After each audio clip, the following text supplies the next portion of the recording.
চিকিৎসকের পরামর্শে BNP chairperson Begum Khaleda জিয়াকে এবার কেয়ার হাসপাতালের ক্রিটিক্যাল কেয়ার ইউনিটে ভর্তি করা হয়েছে।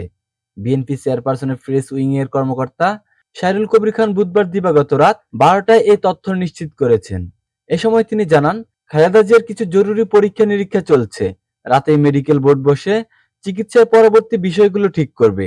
এর আগে বুধবার সন্ধ্যা 6:30টায় রাজধানীর গুলশানের বাসা থেকে বের হয়ে সন্ধ্যা 7টা 5 মিনিটে এভারকেয়ার হাসপাতালে পৌঁছান বেগম খালেদা জিয়া। গত 2রা এপ্রিল রাজধানীর এভারকেয়ার হাসপাতালে চিকিৎসা নেন খালেদা জিয়া। সে সময় খালেদা জিয়ার ব্যক্তিগত চিকিৎসক জাহিদ হোসেন বলেছিলেন, কিছু পরীক্ষা নিরীক্ষার পর খালেদা জিয়াকে হাসপাতালে নেওয়ার জন্য সুপারিশ করে মেডিকেল বোর্ড। ৭৯ বছর বয়সী খালেদা জিয়া আর্থারাইটিস, হৃদরোগ, ফুসফুস, লিভার, কিডনি ও ডায়াবেটিক সহ বিভিন্ন জটিল রোগে ভুগছেন। গত 30শে মার্চ রাতে অসুস্থ হয়ে পড়লে এভারকেয়ার হাসপাতালে ভর্তি করা হয় খালেদা জিয়াকে।